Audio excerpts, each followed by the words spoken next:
আসসালামু আলাইকুম। এই ভিডিওতে আমরা ট্যাগস সম্পর্কে জানব। যখন আমরা ফ্লোস সেকশনে চলে আসব, তখন একদম উপরে যে অপশনগুলো আমরা দেখতে পাচ্ছি, ট্যাগস অপশনটি তাদের মধ্যে একটি। আমি ট্যাগসে চলে যাই। এই মুহূর্তে আমাদের এখানে কোনো ট্যাগস ক্রিয়েট করা নেই। চলুন তাহলে আমরা কিছু ট্যাগ ক্রিয়েট করে ফেলি।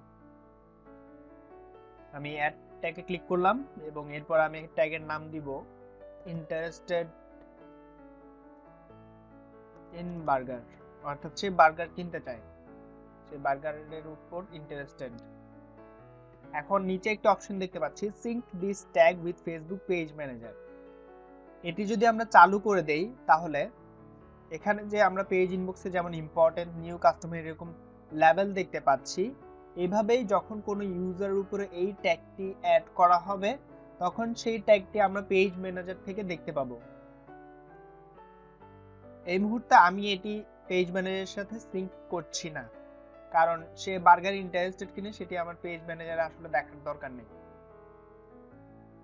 কন্টিনিউ দিলাম এবং এখানে একটি ট্যাগ ক্রিয়েট হয়ে গেল। এবার আমি ফ্লোস সেকশনে চলে যাই। ফ্লোস সেকশন থেকে আমি প্রোডাক্টস ফ্লোটিতে যাব।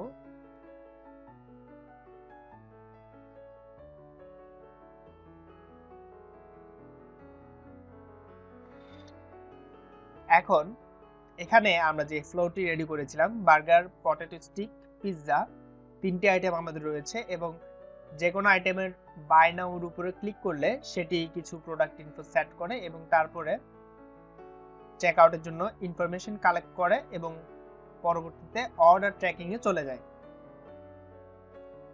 এখন আমরা প্রোডাক্ট ইনফোর মধ্যে প্রোডাক্ট নেম এবং প্রোডাক্ট প্রাইস দিয়েছি। এবার আমি এই ইউজারকে একটি ট্যাগ দিয়ে দিব। ট্যাগ দেওয়ার কারণ হচ্ছে যেন আমি পরবর্তীতে এই ইউজারকে টার্গেট করতে পারি যে সে বার্গারের প্রতি ইন্টারেস্টেড ছিল, বা সে পটেটো স্টিকের প্রতি ইন্টারেস্টেড ছিল, অথবা সে পিৎজার প্রতি ইন্টারেস্টেড ছিল। তাহলে আমি পরবর্তীতে যখন কোনো ক্যাম্পেইন রান করব বা অ্যাড রান করব, তখন আমি স্পেসিফিক ভাবে ওই ইউজারকে টার্গেট করতে পারবো। অথবা আমি যদি 24 ঘন্টার ভিতরে কোনো ব্রডকাস্ট বা কোনো মেসেঞ্জার মার্কেটিং করতে চাই, সেক্ষেত্রে আমি তাকে টার্গেট করতে পারবো ওই ট্যাগ ব্যবহার করে। তাহলে আমি এখানে একটি ট্যাগ দিয়ে দিচ্ছি, অ্যাকশন। অ্যাকশনের পর অ্যাড ট্যাগ। অ্যাড ট্যাগ অপশনটি দিয়ে ট্যাগ অ্যাড করা যাবে ইউজারের কাছে এবং রিমুভ ট্যাগ দিলে সেই ট্যাগটি ইউজারের কাছ থেকে রিমুভ হয়ে যাবে। এখানে আমরা কি ট্যাগ দিচ্ছি বা কোন ট্যাগ রিমুভ করছি, এগুলো ইউজারের এন্ড থেকে দেখা যাবে না। এগুলো সম্পূর্ণ আমাদের নিজেদের জন্য এবং এগুলো সবকিছু সিলভার বক্স থেকেই দেখা যাবে এবং অন্য কোনো ইউজার এ সম্পর্কে জানতে পারবে না। যাই হোক, আমি এখন এখানে একটি ট্যাগ দিচ্ছি। যেহেতু এটি বার্গার, সেক্ষেত্রে আমি ট্যাগটি দিব ইন্টারেস্টেড ইন বার্গার, যেটি আমরা একটু আগে ক্রিয়েট করে নিয়েছি। এবার আমি এখানে দিব পটেটো স্টিক, অ্যাড ট্যাগ। এখন পটেটো স্টিকের ট্যাগটি আমরা এখনো ক্রিয়েট করিনি, সেটি এখান থেকেও আমরা ক্রিয়েট করতে পারি চাইলে আগেই, অথবা আমরা সরাসরি এখান থেকে টাইপ করলে এটি ক্রিয়েট হয়ে যাবে। যেমন আমি এখানে যদি টাইপ করি ইন্টারেস্টেড ইন পটেটো স্টিক, এরপরে যদি আমি এন্টার বাটন চাপ দেই, তাহলে ট্যাগটি ক্রিয়েট হয়ে গেছে। এরপর আমাদের রয়েছে ইন্টারেস্টেড ইন পিৎজা।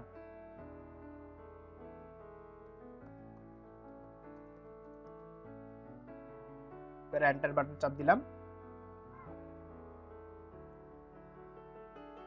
পাবলিশ।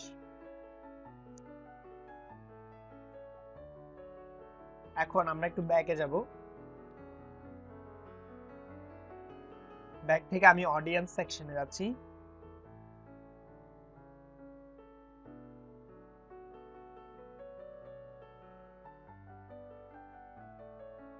এখান থেকে উদয় হাসানে ঢুকলাম।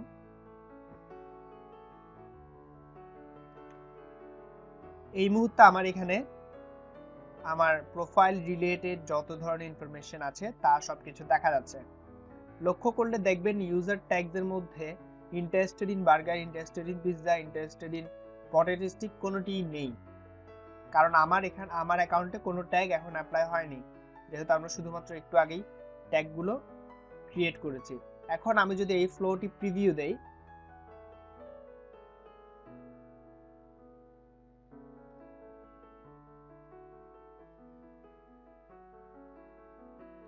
এবং আমার কাছে অপশন এসেছে বার্গার, পটেটো স্টিক, পিৎজা। আমি বার্গারে বাই নাও দিচ্ছি।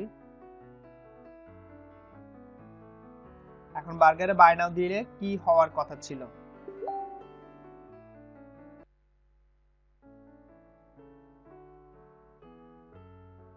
বার্গারের বাই নাও বাটনে ক্লিক করলে আমাদের এখানে প্রোডাক্ট নেম বার্গার সেট হবে, প্রোডাক্ট প্রাইস 150 সেট হবে এবং আমার কাছে একটি ট্যাগ অ্যাড হয়ে যাবে, ইন্টারেস্টেড ইন বার্গার। এরপরে আমার কাছে অপশন আসবে আমি কয়টি প্রোডাক্ট নেম হচ্ছে বার্গার, কয়টি বার্গার কিনতে চাই, আমার মোবাইল নাম্বার এবং ইত্যাদি ইত্যাদি। আমার কাছে প্রশ্নটি চলে এসেছে আপনি কয়টি বার্গার কিনতে চান। তাহলে এখন আমি যদি অডিয়েন্স সেকশনের থেকে আমার অ্যাকাউন্টটি রিফ্রেশ করি, তাহলে আমার এখানে একটি ইন্টারেস্টেড ইন বার্গার ট্যাগ আসার কথা। এই যে চলে এসেছে, ইউজার ট্যাগ থেকে ইন্টারেস্টেড ইন বার্গার। এই সেম জিনিসটি আমি যদি সরাসরি আমার অ্যাকাউন্টটি ক্লোজ করে শুধুমাত্র অডিয়েন্স ট্যাবে যাই, এখানে আমরা একটি অপশন দেখতে পাচ্ছি ফিল্টার। এই ফিল্টার অপশন থেকে আমরা কন্ডিশন দিতে পারবো। যেমন ধরা যাক আমি যদি কন্ডিশন দেই যে এখানে বেশ কিছু অপশন রয়েছে, এখান থেকে আমি সিলেক্ট করব ট্যাগস, অ্যানালিটিক্স এর আন্ডারে tags is interested in burger. আমি যদি এবার এখন সেভ দেই, তাহলে যারা যারা বার্গারের প্রতি ইন্টারেস্টেড ছিল তাদের লিস্ট এখানে চলে আসবে।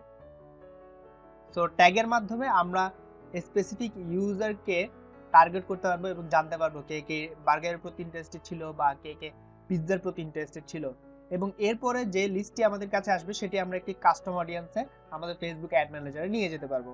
যেমন আমি যদি এখন এখান থেকে সিলেক্ট করে দেই এবং অ্যাকশনসে যাই, অ্যাকশনস থেকে এখানে একটি অপশন রয়েছে add to Facebook custom audience. এই অ্যাড টু ফেসবুক কাস্টম অডিয়েন্সের মাধ্যমে আমরা একটি ফেসবুক কাস্টম অডিয়েন্স ক্রিয়েট করে এরপর লুক অ্যালাইক করে অ্যাড টার্গেট করতে পারবো, অথবা আমরা চাইলে আবার এদেরকে কাস্টম অডিয়েন্সকে টার্গেট করতে পারবো। ধন্যবাদ। এই ভিডিওটি এই পর্যন্ত। পরবর্তী ভিডিওতে আমরা সেটআপ এআই সম্পর্কে জানবো।